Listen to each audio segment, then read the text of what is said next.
hit anybody. He didn't hurt anybody.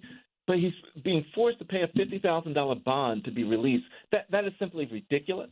But I tell you, Barbara, it leads us to your villain of the week, right? Our villain of the week, because the villain of the week has got to be the Trump administration and Hegseth, right? And what they're doing in releasing and calling on the National Guard to go on to Los Angeles. But think about this. They call on to the National Guard to go into Los Angeles. The National Guard generally is at the call of the governor of the state which it is located.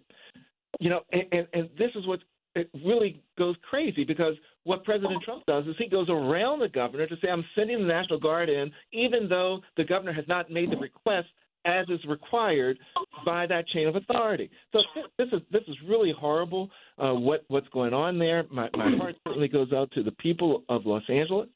And I tell you, they've got to stand up. They've got to resist. They've got to continue to fight back for those rights, Barbara, because what ICE is doing there is simply wrong. And we're not taking a side, but we are saying follow the rule of law. Follow the rule of law. And that's what's not being followed here. Exactly. And folks, it's traumatizing for me because I am an Angelino by birth.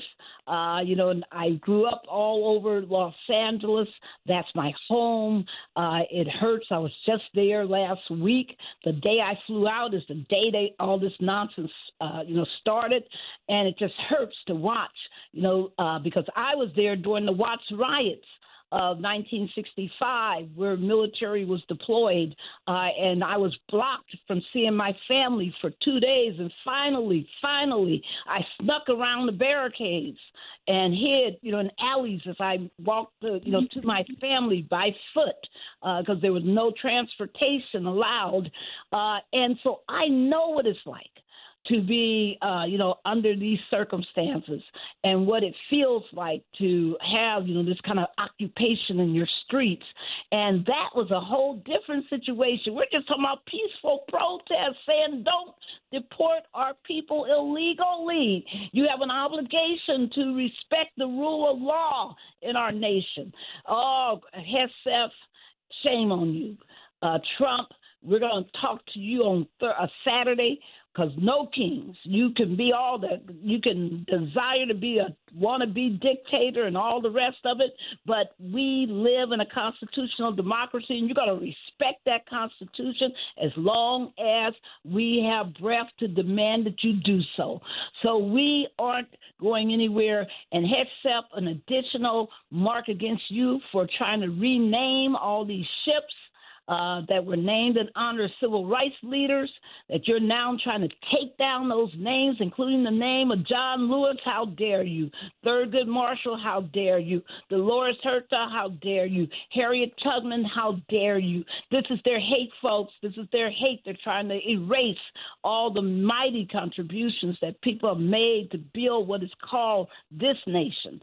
So, with that said, Daryl, we have been on it. With that said, let's turn to our show today.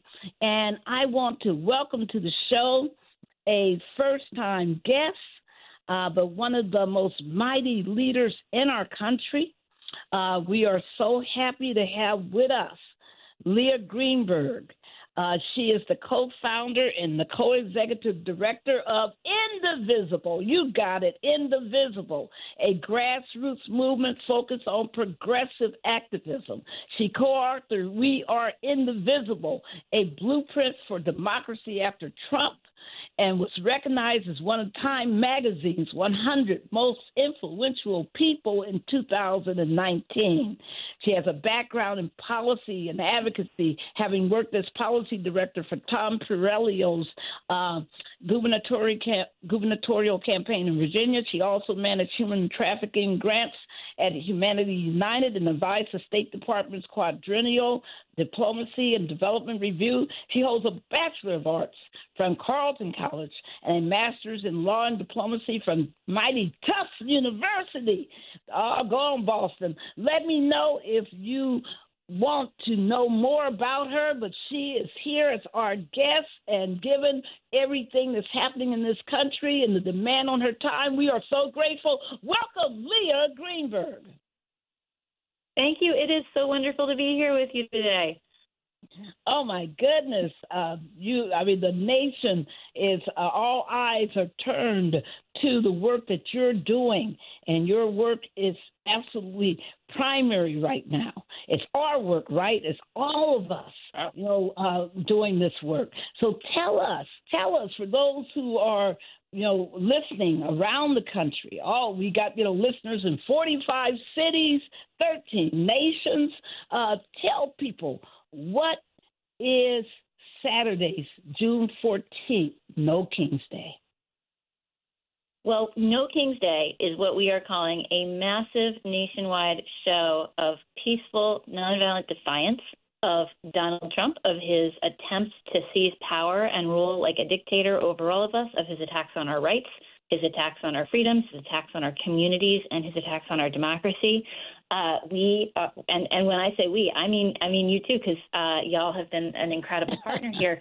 We are working together with about 1,800 communities across the country, and the number is rising every day, to bring together people everywhere to say that Donald Trump does not represent us, he does not represent American values, and that we are collectively going to demand that he be held accountable. And we're doing it on the same day that he is showing up in Washington, D.C., that he is bringing tanks and the military in for a birthday parade for himself.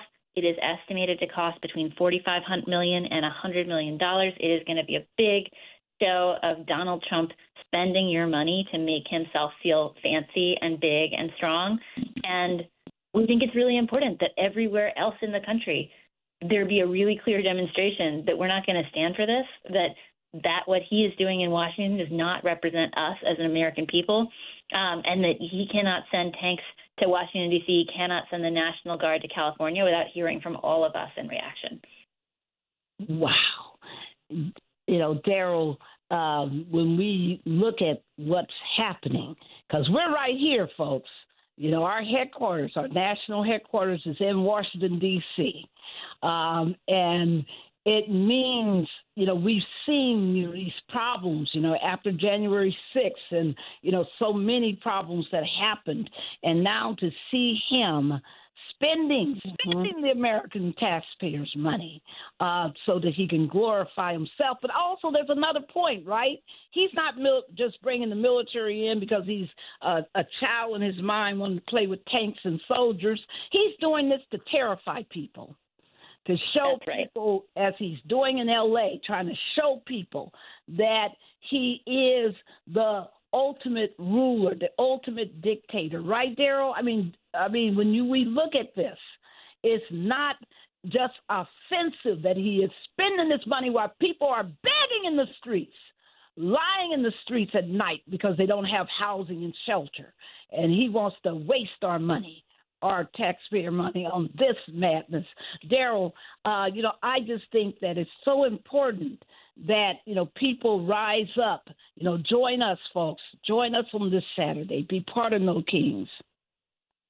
Yeah, you're absolutely right, Barbara. And Leah, one of the things that that's not lost on me is that not only is June 14th his birthday, but June 14th is also Flag Day. So it's one of those days where we try to claim some type of patriotism that goes along with it. So with what we're having here, and I don't believe that it's coincidental that we have the show of military force that's going on in California, and then we're going to have this show of military force that's going to be going on the streets of Washington, D.C., all at the same time. I just don't believe that's coincidental. And I've got to ask you, we know that he's tried this military parade stuff before during his first term. What's the difference now than from that first term when he tried it, Leah? That is such a great question. And you know what I would say is he is the same, right? He is the same awful, horrifying human he's always been. What's different now in many ways is the way that American society has reacted, right? In 2017, the Republican Party wasn't totally behind him. A bunch of institutions that that we rely on, even whether we like them or not, we rely on them to hold up some amount of liberal democracy and our norms and our rights. We're pushing back And I think what we've seen this time when he came in again, from businesses like Target to higher education like Columbia to law firms to Republicans and even some of our friends on the Democratic side, there has been this collapse, right, of people who are who are not pushing back, not doing what they're supposed to do. And that's really, that's straight out of the authoritarian playbook, right, that you crack down on everybody else. You try to chill dissent. You try to kind of work your powers to the max and crush everybody else and stop them from standing up. They do something, we call anticipatory obedience. It's the idea that in order to successfully, consolidate power as a dictator, you've got to convince everybody that resistance is pointless and that they should just put their heads down and go along with what's happening. That's what we see when Target cuts its DEI policies, because they don't want to be the ones getting targeted, right? Like, they're doing his bidding in advance. And so what is so important for us about something like No Kings is that this is a moment to collectively show that we're not, in fact, going quietly, that there is massive resistance to Trump, that it is everywhere. When we talk about 1,800 events, we are talking about blanket coverage in blue areas, but we are also talking about really incredible strength in really red areas of this country, right? Americans really do not like deploying the military against peaceful protesters. Americans do not like kidnapping people off the streets, ripping them from their children's arms. Americans do not like crashing the economy and stealing Medicaid money so that you can afford a giant fancy parade for your birthday. This is not, what they are doing is not popular, and it's on us to collectively demonstrate that they don't actually have the support for anything that they're getting away with, so that everybody else starts to do their job and push back on him too. Absolutely. And, one of the questions, if I may, Barbara, one of the questions that I recently received, I wanted to raise it to you. And this was a person that was a senior, did not have the ability to be in the streets, right? They're there with you in thought, but they can't be there in body. And their question was, I can't be there physically. What can I do to show my support? What can I do to show that I, too, want to push back, although I can't be in the streets? I'm not near one of these areas. I have a physical disability or whatever it may be, that I can't be there. What is it that other folks can do that cannot physically be a part of the action on the street? The great question. And what I would say is I would think about who you are, who you know, what's your connections in society? You're a consumer? Where is your money going? If you're a member of a faith community, has that faith community been out there saying these are not our values, this is not our way? If you are a member, if you're a graduate of a college, have you contacted your alumni association and said, hey, I want to see y'all standing up and fighting back against these attacks on higher education? If you're a federal worker, are you pushing back on illegal or unethical stuff?